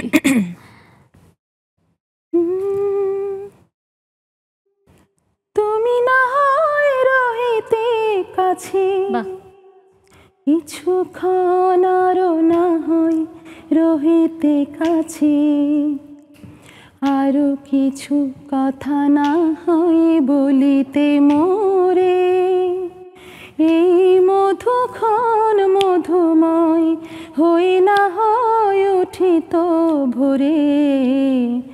আরো কিছু কথা না হয় বলিতে মোরে, কিছুক্ষণ আরো না হয় রহিতে কাছে। সুরে সুরভিতে না হয় ভরিত বেলা, মরেল চলল এই বাতাস করিত খেলা। সুরে সুরভিতে না হয় ভরিত বেলা, এলো চলল এই বাতাস করিত খেলা। ব্যাকুল কত না বকুলের কুড়ি রয়ে রয়ে যেত ঝরে। ও গো না হয় রহিতে কাছে, কিছুক্ষণ আরো না হয় রহিতে কাছে। খুব সুন্দর, মনে হচ্ছে আপনার গানের মধ্যে হারিয়ে গেছে। অনেক ধন্যবাদ। আসলে এই গানগুলো আমাদের ছোটবেলায় আমরা শুনতাম, আমার আব্বু খুব পছন্দ করতো এই গানগুলো। আসলে খুব সুন্দর, খুব সুন্দর। থ্যাংক ইউ সো মাচ মুক্তা আপু, আমাদেরকে আবার খুব সুন্দর করে একটু গান শোনানোর জন্য। নাজিয়া আপুর কাছে চলে যাবো। আমেরিকা থেকে আমাদের অনেক প্রিয় নাজিয়া আপু জয়েন করেছেন। নাজিয়া আপু, আমরা আজকে সীমাবদ্ধতাকে জয় করি, খুব চমৎকার একটা টপিক নিয়ে গল্প করছি, আড্ডা দিচ্ছি। আপনার জীবনের সীমাবদ্ধতাকে কিভাবে অতিক্রম করেছেন বলেন আমাদেরকে। গুড মর্নিং রিজওয়ানা, আর গুড মর্নিং স্টুডিওতে যেসব আপুরা আছেন আর জুমে আছেন যাদের, তাদেরকে। সীমাবদ্ধতা এটা আসলে এটা নিজের মেন্টাল একটা, কিন্তু এটাও কিন্তু মেন্টাল একটা সীমাবদ্ধতা, যে এটাকে আমি সীমাবদ্ধতা মনে করছি, যে আমার লিমিটেশনস মনে করছি। আগে নিজের ভিতরে সেটা আনতে হবে যে আমি এটাকে লিমিটেশনস মনে করছি, কারণ আমার লাইফে অনেক সবকিছুই নতুন। এই দেশে তুমি যদি চিন্তা করো, রাস্তাঘাট, বাতাস, গাছপালা, মানে পশু পাখি সবই নতুন। তো এই সীমাবদ্ধতা, ল্যাঙ্গুয়েজ তো আছেই। আমরা যদিও আমি একটা মিশনারি স্কুলে আমার বেড়ে ওঠা, তারপরেও আমাদের জীবনযাত্রার বইপত্রে ইংলিশ আর spoken English is totally different না।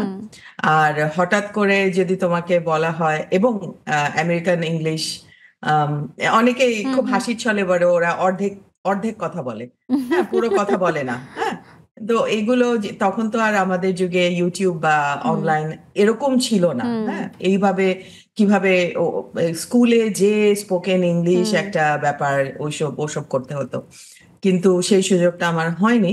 এখানে এসেই সবকিছু চলতে চলতে শেখা।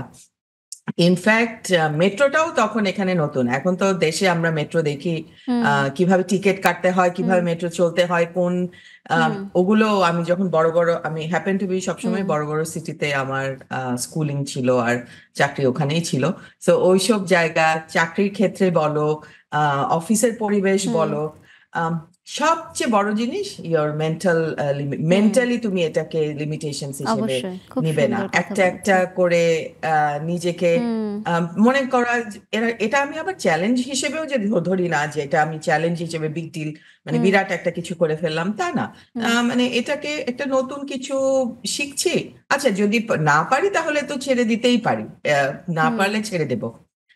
ওভাবে আমি মানুষটা খুব একটা যে খুব চ্যালেঞ্জ নিতে পছন্দ করি সেরকম কিন্তু না, ওরকম মানুষ আমি না।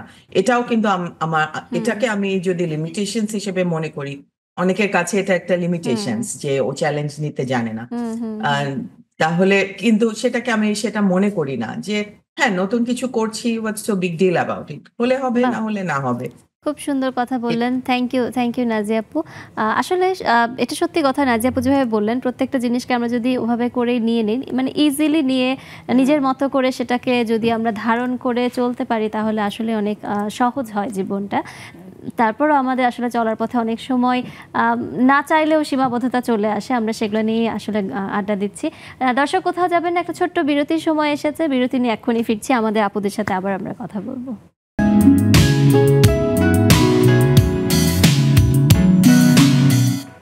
দর্শক সবাইকে আরও একবার শুভেচ্ছা আমাদের নেক্সাস লেডিস ক্লাবের আজকের আড্ডায়। চমৎকার আড্ডা দিচ্ছি সীমাবদ্ধতাকে জয় করা নিয়ে, এবং চমৎকার তিনজন অতিথি আছেন আমাদের সাথে। আমরা কথা বলছিলাম আমাদের আপুদের সাথে। রুনাপুর কাছে যাব। রুনাপু, আপনি তো একজন ডিজাইনার, হ্যাঁ, আপনার সাকসেসফুল বিজনেসের কথা বলছিলেন যে AR ইউনিক নিয়ে।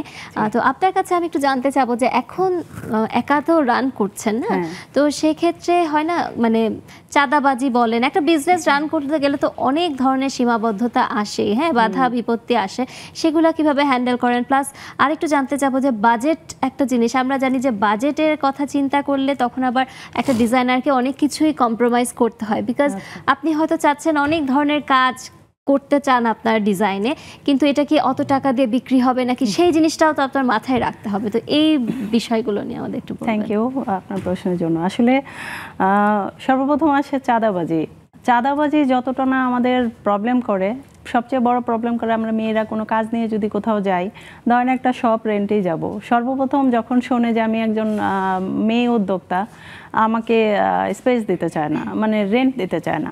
একটা বাসা ভাড়া নিতে যাব, আমাকে বাসা ভাড়া দিতে চায় না, যে না নারী উদ্যোক্তা বা অনলাইন করেন না, এরকম মানুষদের ভাড়া দেবো না। আবার যখন শোনে আপনি একজন সিঙ্গেল, তখন তো আরও এই প্রতিবন্ধকতা আমাদের সবচেয়ে বেশি প্রবলেম ক্রিয়েট করে, যে আমরা অনলাইন শপ করি, অফিস নিতে পারি না, বা আমি আউটলেট নেব, যারা ওনার আছে তাদের সাথে কথাই পটে না। আর যদিও পটে যায়, যেমন আমার বর্তমান যে শোরুমটা আছে সানরাইজ প্লাজায় ধানমন্ডি 27-এ, সো সেখানে এই স্পেসটা নিয়েও দেখা যায় আমি নেয়ার পরে তারা যেরকম আমাকে বলেছে, তারা কিছুই কথা এবং কমিটমেন্ট কোনো কিছুই রাখে নাই। এবং ইন পরবর্তীতে যখন আমি প্রবলেম নিয়ে গেছি, আপনি মেয়ে মানুষ এত কি বোঝেন, আপনাকে বলেছে আপনি এটা মনে রাখেন নাই, এই যে আমাদের জিনিসটাকে হেয়ালেমি করে যে আমাদেরকে একটু পিছিয়ে দেয়, মনে করে আমরা কিছুই বুঝি না, এটা আমাদের সবচেয়ে বেশি সমস্যা করে। তারপরেও আমার কাছে মনে হয় যে আমি যদি লিগেল থাকি, আমাকে কেউ কোথাও দমিয়ে আটকে রাখতে পারবে না। আমার কথা হলো যে আমি যদি ইলিগেল থাকি, আমার কথার টোন এমনিই স্লো হয়ে যাবে, আর যদি আমি লিগেল থাকি, সেটা আমি যে কোনো পর্যায়ে যে কোনোখানেই আমি করতে পারবো এবং ওভারকাম করতে পারবো। কারণ আমার প্রিভিয়াস এক্সপিরিয়েন্স থেকে দেখেছি, আমি যত পারি যে আমরা যখন একটা মেয়ে যখন একজন ডিসির কাছে যাব বা একটা এসপির কাছে যাই, যেটা আমার প্রিভিয়াস প্রবলেম থেকে আমি গিয়েছি নানা জায়গায়, সেই সব ক্ষেত্রে আমি কখনোই বেনিফিটেড হই নাই। কারণ একে তো হচ্ছে মেয়ে মানুষ, মেয়েদের কথা শুরুতে শুনলে আপু আপনার সাথে আছে, আপনি কোনো টেনশন করেন, আপনি নিশ্চিন্তে বাড়ি যান, আমি আছি। কিন্তু পরবর্তীতে যখন মানে যাকে নিয়ে প্রবলেম, সে যখন কথা বলে, ওই জিনিসটা টোটালি চেঞ্জ হয়ে যায়। সো এই জিনিসগুলো ফেস করে আসার পর থেকে এখন আমি যতটা পারি এই জিনিসটাকে ইগনোর করে, যে আমার মধ্যে আমি যতটুকু ক্যাপাবল আমি ওর মধ্যেই থাকবো, ওভার চিন্তা করব না। চাইলে এই জিনিসটাকে অনেক বড় শোরুম, বড় কিছু নিয়ে বড় মার্কেটিং করে অনেক কিছুই করা পসিবল, কিন্তু ওই যে আপু একটা কথা বললো না, যে যত জলদি উঠবে তত জলদি পড়ে যাবে। সো এই জন্য আমি এই জায়গাটা একটু ঠান্ডা মাথায় আছে। তবে হ্যাঁ, আলহামদুলিল্লাহ আমার এমন কিছু কাস্টমার আছে বাংলাদেশে, বলবো যে তাদেরকে যদি একটু বলি আপু এই প্রবলেম হয়েছে, প্রবলেমটা সলভ করে দেয়। ঠিক আছে, এটা আমার জন্য একটা বড় ক্রেডিট। ছেলে মানুষ না মেয়ে, কারণ কি ভাইয়াদের মানে কোনো উচ্চ পর্যায়ে যদি যাই, যখনই দেখে যে আপু একজন অনলাইন সেলার, তার মানে সে অনেক টাকা ইনকাম করে, প্রথমত একটা নেগেটিভ থট থাকে, আপু আপনার কি সময়, আচ্ছা যান দেখবো না, ফোন করেন। এই যে ফোনের অপশনে চলে যায়, তখন এটা আরো হিতে বিপরীত হয়ে যায়। প্রবলেমটা সলভের জায়গায় প্রবলেমটা আর একটু ডিফারেন্ট মোটিভে চলে যায়। সেই জন্য আমি মানে ইগনোর করি। আর সেকেন্ড হচ্ছে আপনি যে বাজেটের কথা বললেন, অ্যাকচুয়ালি আমরা যারা উদ্যোক্তা অত বাজেট নিয়ে চিন্তা করতে হয় না, কারণ বিজনেসটা টিকে থাকে হলো লয়ালিটির উপর। যখন শুরুটা করি তখন আমার লেনদেন বা আমার কমিটমেন্ট, আমার কাজ যখন ভালো যায়, তখন অনেক সহযোগিতার হাত অটোমেটিক চলে আসে। আর বিশেষ করে আমাদের বাজেটটা যায় হচ্ছে ম্যাটেরিয়াল পারচেস করতে। আর আলহামদুলিল্লাহ বলবো, যেটাই আনি হাতে ধরে 25 কেন 30,000 টাকার সেলও যদি দেই, কখনো ওটা পড়ে থাকে না। এটা মানে এটা আমার একটা জায়গা আমি তৈরি করেছি। সো এই জন্য আর আমি যে একটাই ধরনের তসর আমি প্রথমত 30টা করেছি, আমি যখন রাজশাহী সিল্ক করি তখন 50টা করেছি, বা মসলিন যখন হাতে ধরে আনি তখনও 20টা করেছি। যখন বুঝলাম যে না কাস্টমার ডিমান্ড আছে, তারা এই জিনিসটা পে করতে রাজি আছে, সো তখন আমি ওই জিনিসটা ইনভেস্টটা বাড়াই। তখন কিন্তু আমি ওইটা দিয়েই রোলিং করতে পারছি, আমার কিন্তু কোথাও থেকে আমার টাকা দরকার পড়ছে না। আর এই জন্য আমার আলহামদুলিল্লাহ আমি এখনো কোনো লোনে যাই নাই, লোনও লাগে না। ইভেন আমার বিজনেসে 1 টাকাও কারো অবদান নাই। আমি 30,000 টাকা দিয়ে 2 বছর আগে আমি ঢাকা শহরে এসে স্টার্ট আপ করেছি। আমার এখন 1 কোটি টাকা টার্নিং পয়েন্ট চলছে। ঠিক আছে, মানে আমার প্রোডাক্টে 1 কোটি টাকা রোলিং করছে। সো এটা আমার জন্য অনেক আলহামদুলিল্লাহ বিশাল ব্যাপার, বিশাল ব্যাপার। এবং মাশাআল্লাহ আপনি এত সাহসের সাথে যাচ্ছেন। জি জি বললেন, অসাধারণ অসাধারণ রুনা আপু। আমাদের এখানে জুমে আমাদের অনেক পছন্দের আপুরা জয়েন করে ফেলেছেন। আমি একটু কথা বলবো। আকলিমা আপুর কাছে চলে যাবো, একটু আনমিউট করবেন। আকলিমা আপু, সীমাবদ্ধতাকে জয় করা নিয়ে কথা হচ্ছে। আপনার জীবনের সবচেয়ে বড় সীমাবদ্ধতা এবং সেটাকে কিভাবে জয় করেছেন একটু শেয়ার করবেন আমাদের সাথে। ধন্যবাদ আপনাকে। শুভ সন্ধ্যা সকলকে। ভালো একটি প্রশ্ন করেছেন। আমার জীবনের সীমাবদ্ধতা, আসলে মানুষের প্রত্যেকের জীবনে কিছু না কিছু সীমাবদ্ধতা থাকে, কারণ আমাদের জীবন তো সবার লাইফে মানে মানে ফুলসজ্জা নয়, আমাদের লাইফটা ভালো মন্দেই এগিয়ে যেতে হবে। এরকমই আমার জীবনেও কিছু সীমাবদ্ধতা ছিল। সেটা আপনার মনে হয় জানেন, আমি আগেও বলেছি যে আমার বিয়ের পরে লেখাপড়া হয়, এসএসসি পরীক্ষার পর বিয়ে হয়ে যায়। তারপরে এসএসসি, অনার্স, মাস্টার্স সবই করেছি বিয়ের পরে। এবং এর মধ্যে ইতিমধ্যে আমার সন্তানও এসে গেছে, 2 সন্তান এসে গেছে, মাস্টার্স পর্যন্ত আর কি। তো এই যে আমার যে কিছু সীমাবদ্ধতা ছিল, বিয়ের পরে স্বামীর সংসারে আসলাম, সেখানে আমার শ্বশুর শাশুড়ি, আমার হাজবেন্ড আমাকে যে সাপোর্টটা দিয়েছে, তারা না দিলেও আমার কিছু করার ছিল না। তারপরেও তারা যখন দেখেছেন যে আমার লেখাপড়ার প্রতি অনেক আগ্রহ, আর মোটামুটি আমি তাদের দৃষ্টিতে যে না, আমি লেখাপড়া করতে পারবো এবং এটাও লেখাপড়া করলে ভালোই হবে, ভবিষ্যৎ বংশধরদের জন্য ভালো হবে, তারা আমাকে সুযোগ দিয়েছে, আমিও লেখাপড়া করেছি। তারপর লেখাপড়া করা শেষ করে যখন আবার কর্মস্থলে আসলাম, সেখানেও একটু সমস্যা। কারণ যখন দেখে যে চাকরির জন্য বিভিন্ন স্কুলে যাই, যে সন্তান আছে, একে তুমি চাকরি দিলে হয়তো বা ঠিক মতো করতে পারবে না, তো সে অনেক আগের কথা, তো এই বাচ্চা কাছে রেখে হয়তো বা আসতে পারবে না, রেগুলারিটি মেনটেন করতে পারবে। কিন্তু এইভাবে একটু সীমাবদ্ধতার মধ্যে যেতে হয়েছে।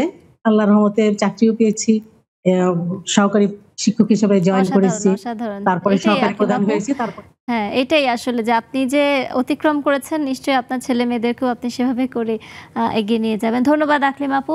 শামীম আপুর কাছে চলে আসবো স্টুডিওতে। শামীম আপু, যে বলছিলেন আপনি এখন 9টা প্রজেক্ট নিয়েও কাজ করছেন, তো আমি এবার বলবো যে সীমাবদ্ধ মানে এই সমস্ত ক্ষেত্রে কাজ করার ক্ষেত্রে তো অনেক সময় অনেক ধরনের বাধা, আমি বলবো যে ঝুঁকিরও সম্মুখীন হয়েছেন নিশ্চয়ই, কারণ আপনি অনেক রিস্ক টপিকগুলো এবং রিস্ক পিপলগুলোকে নিয়ে এসেও তো আপনি তাদের কাজ করছেন, যেরকম সেক্স ওয়ার্কারদের নিয়ে। তো পাড়ার মানে আপনি মাস্তান থেকে শুরু করে সব ধরনের ক্ষেত্রের মানুষজনকে কিন্তু আপনার ফেস করতে হয় নিশ্চয়ই। সেগুলো আপনি কিভাবে অতিক্রম করেন, সমাজটাকে কিভাবে অতিক্রম করেন, ফেস করেন, সেটা একটু আমি বলি যে আমি যখন সেক্স ওয়ার্কারদের নিয়ে কাজ করি, তখন আমার একটা আমাদের জীবনের এক কর্মকর্তা ছিল, উনি বললেন যে আপা, আমরা সংসদ ভবনে একদিন যাব সন্ধ্যাবেলা। এই কথা আমি আজ পর্যন্ত আমার বাসায় জানাইনি, আজকেই জানাচ্ছি আপনাদেরকে। তো জানাইনি কারণ আমার হাজব্যান্ড বলবে তুমি এত বড় একটা কাজ করছো, আমাকে বলেনি। তো ওই ভাইয়ের সাথে আমি যখন ওখানে গেলাম, আমাকে কিন্তু আলাদা একটা আইডি কার্ড দিয়ে দিয়েছে কলার মধ্যে, যে এটা আপনি ঝুলিয়ে রাখবেন, এটা ঝুলিয়ে রাখবেন, আর জামাটা এমনভাবে অন্যটা পেঁচাবেন যাতে কেউ না বুঝতে পারে যে আপনি এদিকে ধরতে আসছেন, তাহলে আপনার কাছে কেউ আসবে না, আমি দূরে থাকবো। তাই বললাম ঠিক আছে। তারপরে আমি গেলাম, তো যাওয়ার পরে সন্ধ্যাবেলা সংসদ ভবনে, তো ওখানে যথারীতি 2-1 জন আসতেছে, তো ওরা ভাবতেছে আমি বোধহয় সেক্স ওয়ার্কার। 4-5 জন জড়ো হলো, ফিমেল মেল জড়ো হলো। রাতে কয়টা বাজে? তখন বেশি বাজে না আপু, আমি এই দিক দিয়ে আবার সেভ করলাম। ওই ভাইও বলছে যে আমিও যাবো, আপনি চলে আসবো। তখন বাজে 6:45 মতো। 7:45 সময় সংসদ ভবনে হয়ে গেছে। 7:45 সময় আসে। তখন আমি দাঁড়িয়ে আছি, তখন আসছে 1-2 সাথে কথা বলে আস্তে আস্তে কথা বলতে বলতে দেখলাম পরে বলতেছে আমাকেই, তারা বলতেছে আপা কিভাবে কি করবেন। তো আমি তখন তাদের সাথে আমি মোটিভেশন ওয়ার্ক শুরু করলাম। করার পরে এক পর্যায়ে একটা মহিলা আমাকে বলে আপা আপনি কি চাকরি করেন? তা বললাম কেন? না আপনি তো এই কাম করে রাখেন নাই। আমি বললাম হ্যাঁ, আমি এই কাজ করতে আসিনি, আমি আসলে আপনাদের সাথে কথা বলতে আসছি যে আপনারা কেন এরকম করছেন, এরকম এগুলো করছেন, এতে আপনার ফ্যামিলির প্রবলেম হচ্ছে, আপনার বাচ্চাগুলোর প্রবলেম হচ্ছে। তো এইভাবে করার পরে দেখলাম অনেকগুলো মানে প্রায় 4-5 জন মহিলা জড়ো হলো। তো তাদেরকে যখন বললাম যে আপু আপনারা আমি আপনাদেরকে সহযোগিতা করব, বিভিন্ন হোমে পাঠাতে পারি, করতে পারি, যদি আপনারা নিজে, এটা প্রথম হলো আপনাকে বিশ্বাস করতে হবে যে আমাকে এই কাজ থেকে চলে আসতে হবে। আপনি যদি নিজে বিশ্বাস না করেন তাহলে আপনি কখনোই আসতে পারবেন না। আপনাকে বিশ্বাস করতে হবে যে আমি এই কাজ করব না, আমি একটা বিকল্প পথ বেছে নেব, তাহলে করতে পারেন। তখন তারা অনেকে তাদের দুঃখের কথা বললো, বলার পরে আমি বললাম ঠিক আছে, আমি আগামীকাল আসবো। তো ইতিমধ্যে আমাদের ওই যুব উন্নয়নের ভাইয়ের যাওয়ার কথা ছিল, উনি যথারীতি যেতে পারেনি, ওনার সময়ও করতে পারেনি। তো আমি খুব মানে আসলে যতই বলি না, ভয় মানে একটা সামাজিকতা একটা বিশাল ব্যাপার আছে, তারপরে আমার আবার 2টা মেয়ে, তো সে চিন্তা করে পরে তো আমি ওখান থেকে ওনাদের সাথে কথা বলে বের হয়ে আসছি। তো আমি আবার ওদের ফোন নাম্বার দিয়ে আসতাম, তারা পরবর্তীতে ফোন করে অনেকবার বলছে আপু আসেন, আমরা ভালো হতে চাই, কিন্তু সরি আমি আসলে এই কাজটা তারপরে করতে পারিনি, ওখানে আর যেতে পারিনি। এটা যেমন আমি এলাকায় করি, যেমন কেরানীগঞ্জ বলেন, তারপরে ময়মনসিংহ বলেন, ওগুলা করি, ওগুলা লুকায়িত, যে যারা করছে আমি তাদেরকে চিনি, তাদেরকে চিহ্নিত করে তাদেরকে বলি যে এটা কোনোদিনও কেউ জানবে না, শুধু আমি জানবো আর আমার স্টাফরা জানবে, কিন্তু তোমাকে এই পথ থেকে, কিন্তু তোমাদের এই পথ থেকে চলে আসতে হবে। তখন চলে আসার সময় তো ওদেরকে অনেক ফেস করতে হয় আপু, সহজে আসতে পারে না, আসতে চাইলেও পারিপার্শ্বিকতা আসতে দেন। আমরা বলি যে না, সামাজিক প্রবলেম আছে, তারপর পারিপার্শ্বিকতাও প্রবলেম আছে, তখন আসতে পারলে জানেন, যার জন্য তাদেরকে প্রচন্ড সহযোগিতা করতে হয় এবং টাইম টু টাইম তাদের ফলো করতে হয়। যদি ফলো না করি তাহলে কিন্তু আবারও ওই পথে যাওয়ার সম্ভাবনা থাকে। যার জন্য আমরা কি করি, আমরা ফ্রি একদম বিনা পয়সায় মেশিন দিয়ে দিই, যে এইটা নাও, একটা মার্কেটের সাথে ধরাই দিয়ে, এখানে আপনি হয়তো জানেন কেরানীগঞ্জে যে বিভিন্ন প্যান্ট তৈরি করে, সেলাই করে, তো ওনার করে এইসব যোগাযোগ করে দেয়, তখন তারা কি করে সেই কাজটার থেকে আস্তে আস্তে সরে আসে এবং আমরা এটা ফলো করি, ফলো আপ করি এবং দেখি এরকম অনেক মহিলারা আছে যারা ওখান থেকে বিরত হয়েছে এবং তারা কাজ করছে। এবং আমি এটা বিশ্বাস করি যে যদি কেউ মনে করে যে আমি কাজটা করব না, তাহলে আমি করব না। আর আমি যদি দোটানায় থাকি তাহলে এটা ফেলবে না। আপনি দিয়ে আনাতে পেরেছেন দেখে অসাধারণ। আমরা একটা ছোট্ট বিরতিতে যাচ্ছি। অসাধারণ দর্শক, খুব সুন্দর আড্ডা হচ্ছে, আমরা অনেক সুন্দর সুন্দর কথা জানতে পারছি, অনেক ইনফরমেশন জানতে পারছি। আসলে আপনারা কোথাও যাবেন না, একটা ছোট্ট বিরতি নিয়ে আমরা এখনই ফিরছি।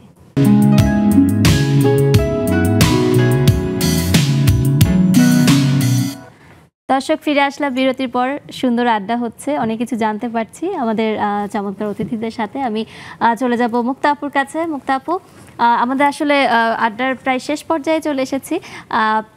সীমাবদ্ধতা নিয়ে কথা বলছিলাম, তো ভবিষ্যৎ নিয়ে আপনার কি পরিকল্পনা এবং গানকে কিভাবে করে আরো কতদূর এগিয়ে নিয়ে যেতে চান, সেটা নিয়ে আমাদেরকে একটু বলবেন। আসলে সবসময় আমার ইচ্ছা যেটা, সেটা হচ্ছে যে সুস্থ ধারার গান করার, সেটা যে কোনো, মূলত আমি নজরুল সঙ্গীত করি এবং আধুনিক গান, এই দুটোই হচ্ছে আমার বেসিক। তো নজরুলটাকে আরও বেশি চর্চা করার ইচ্ছা আছে। আমি ডিপ্লোমা করেছি নজরুল ইনস্টিটিউট থেকে, তো নেক্সট আরও ইচ্ছা আছে নজরুল সঙ্গীতটাকে আরেকটু ভালো করে চর্চা করার এবং এই জায়গায় নিজেকে আরেকটু, আপনি যে ডিটারমিনেশনের সাথে এত দূর এসেছেন, অবশ্যই আরো ভালো করবেন। আমরা আপনার গান শুনবো। আসলে আমি একটু জুমে চলে যাব, তরু আপুর কাছে যাব, একটু আনমিউট করবেন। আমরা একটু সীমাবদ্ধতা নিয়ে কথা বলছিলাম। আসলে সংক্ষেপে আমি সবার সাথে একটু কথা বলতে চেষ্টা করব।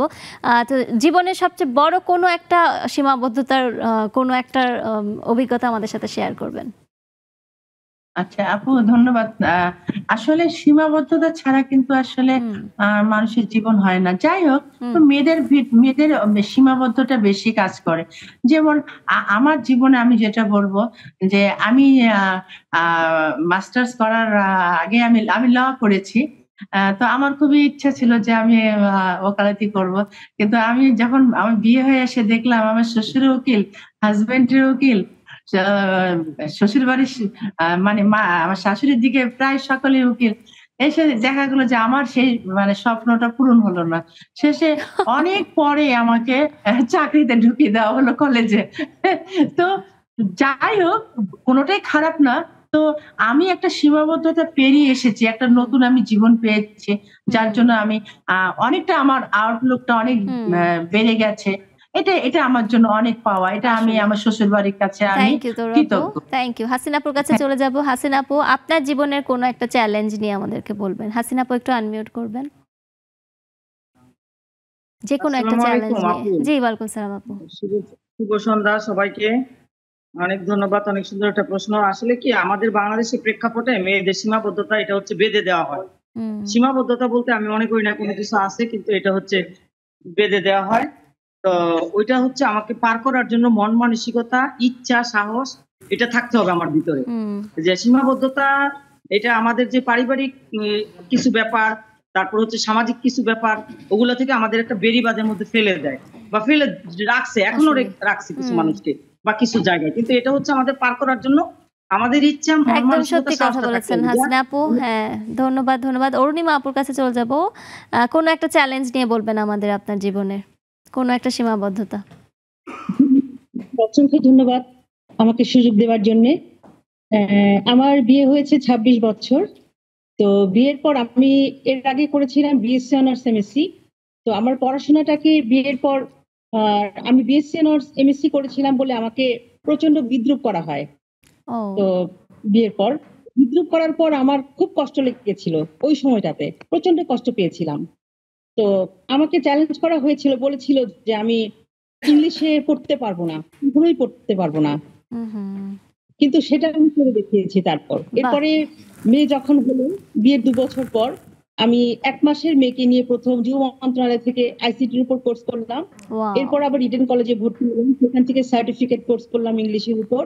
এরপর আবার আসলে আপনি দেয়াল ভেঙে দিয়েছেন, আপনার সীমাবদ্ধতার দেয়াল আপনি ভেঙে দিয়েছেন, অসাধারণ। আমি মমিয়াপুর কাছে চলে যাব। মমিয়াপু আপনার কোনো অভিজ্ঞতা আমাদের শেয়ার করবেন এই ব্যাপারে। ধন্যবাদ আপু, সবাইকে শুভ সন্ধ্যা। আজকের বিষয়টা অনেক চমৎকার, মানে আমাদের নারীদের জীবনের জন্য অনেক গুরুত্বপূর্ণ। সেরকম আমি একজন উদ্যোক্তা হিসাবে পদে পদে প্রথমে যখন বিজনেসটা শুরু করেছিলাম 2010-এ অনেক সীমাবদ্ধতার শিকার হয়েছি। সবচেয়ে বড় কথা, মূল কথা, আমরা নারী, আমাদের সীমাবদ্ধতা থাকবেই, পদে পদে বাধা থাকবে। সব ধরনের বাধাকে আমাদের ওভারকাম করে আমাদের সামনের দিকে এগিয়ে যেতে হবে। এটাই আমাদের ধন্যবাদ ধন্যবাদ মমি আপু। ওবায়দা আপুর কাছে চলে যাব। ওবায়দা আপু একটু আনমিউট করবেন, এই বিষয়ে আপনি কিছু শেয়ার করবেন আমাদেরকে। আসসালামু আলাইকুম আপু, অনেকদিন পর দেখা হলো মনে হয় আমার সাথে। একটা সীমাবদ্ধতা ছিল, ছোট বড় মিলে ছিল, ওগুলি না বলি। আমি রিসেন্ট একটা সীমাবদ্ধতার কথা বলি, যেটা আমি কল্পনাও করতে পারিনি আমি এটা করতে পারবো। আমি ওই গাছ নিয়ে আমার একটা উদ্যোগ আছে। তো মার্চের 1-2 তারিখে আমি একটা মেলায় অংশগ্রহণ করেছিলাম, কিন্তু যখন যাব শনিবার ছিল শুরুটা, তখন আর কেউ নাই। একজন যে হেল্প করবে, যেহেতু বক্স নিয়ে যেতে হয়, খুবই মন খারাপ হয়ে গেল। আমার হাজবেন্ডের অফিস, সে দিয়ে আসে, কিন্তু ওদিন আর সে দিবে না, কেউ নাই। তখন নিচে নামালাম, ক্লিনারকে দিয়ে নামালে তারপরে কি ডিসিশন নিলাম, জীবনে কোনোদিন ভ্যানে উঠতাম না, ভ্যানে করে বক্স গুলা নিয়ে একাই চলে গিয়েছি, ভ্যানও লাগে। আসলে অসাধারণ। আসলে কি না করতে পারি, আমরা আসলে জয় করার জন্য কি না করতে পারি। সময় আসলে সংক্ষেপের কারণে আমরা জুমিয়ার এখন আপাতত আমরা স্টুডিওতে চলে আসবো। মরিয়াম আপু, নার্গিস আপু, মুক্তি আপু, আপনাদেরকে ধন্যবাদ আমাদের সাথে থাকার জন্য। আমি স্টুডিওতে চলে আসবো, রুনাপুর কাছে চলে যাব। আমরা আড্ডার অলমোস্ট শেষ পর্যায়ে চলে এসেছি। আজকে এখানে এসে কেমন লাগলো আমাদের আড্ডাতে এবং আমাদের পছন্দের আপুদের সাথেও কথা বলে? সংক্ষেপে আমাকে ফার্স্টে রুনা আপু একটু বলবেন। জি, উদ্যোক্তা হিসাবে এখানে আসতে পেরে আসলে অনেক আনন্দিত। আর আমাদের জন্য এরকম একটা প্ল্যাটফর্ম তৈরি করেছে যেখানে আমরা মেয়েরা নিজেদের অনেক কিছু প্রকাশ করতে পারি। এটা থ্যাঙ্কস টু নেক্সাস টেলিভিশনকে। আর সর্বপ্রথম হচ্ছে যে আমাদের দেশনেত্রী চাই আমরা মেয়েরা এগিয়ে যাই এবং আর পিছিয়ে না থাকি, এবং সর্ব সেক্টরে সর্ব জায়গায় মেয়েদের অগ্রাধিকার সবার আগে দেয়। আর এইটা অবশ্যই গ্রেটস টু আমাদের প্রাইম মিনিস্টারকে। আর এটা ধরেই আমিও আগে যেতে চাই ইনশাআল্লাহ। অবশ্যই শামীম আপুর কাছে চলে যাব। সংক্ষেপে আমাদেরকে আমার এত ভালো লেগেছে, আমি খুবই খুশি হয়েছি যে আজকে আমার অনেক গোপন কথা আপনাকে বলেছি, এবং আরো ভালো লেগেছে। ধন্যবাদ যে আমাদের নেক্সাস টেলিভিশনকে যেরকম একটা সুযোগ করে দেওয়ার জন্য। আরেকটা বিষয় আসলে আমি কৃতজ্ঞতা স্বীকার করতে চাই আমার এই এনজিওটার পিছনে, যে আমাকে দূর থেকে কাজ করে, সে আমার বান্ধবী, খন্দকার ফজিলাতুন্নেসা, ও আমাকে অনেক সহযোগিতা করে। আপনার সাথে ওনাকেও আমরা আসলে ধন্যবাদ, এবং হয়তো ওনাকেও ভবিষ্যতে আমরা দেখতে যাব। আসলে আমাদের সময় আর কি সংক্ষেপের কারণে আমাদের আজকের আড্ডাটা এখানেই শেষ করতে হচ্ছে। দর্শক, আমি বিদায় নিয়ে নিচ্ছি আপনাদের কাছ থেকে আজকের মতো। কালকে আবার কোনো সুন্দর টপিক নিয়ে আবার হাজির হয়ে যাব আমরা। আমাদের সাথে থাকবেন, সবসময় আছেন। আমি আপনাদের কাছ থেকে বিদায় নিচ্ছি। আমরা মুক্তা আপুর কাছে গান শুনতে শুনতে আজকের আড্ডাটা শেষ করব। সবাইকে আল্লাহ হাফেজ, সবাই ভালো থাকবেন। মুক্তা আপু, আমি ধন্যবাদ দিচ্ছি নেক্সাস টেলিভিশনকে এবং যারা কলাকুশলীবৃন্দ আছেন, আপনাকে এবং সবাইকে যারা দেখছেন, সবাইকে ধন্যবাদ জানাচ্ছি আমার পক্ষ থেকে, এবং আমার খুবই ভালো লেগেছে। তো সুন্দর মিষ্টি একটি গান দিয়ে আমি শেষ করছি। এই সুন্দর স্বর্ণালী সন্ধ্যায় একই বন্ধনে জড়ালে গো বন্ধু, এই সুন্দর স্বর্ণালী সন্ধ্যায় একই বন্ধনে জড়ালে গো বন্ধু, কোন রক্তিম পলাশের স্বপ্ন মোর অন্তরে ছড়ালে গো বন্ধু, এই সুন্দর স্বর্ণালী সন্ধ্যায় একই বন্ধনে জড়ালে গো বন্ধু।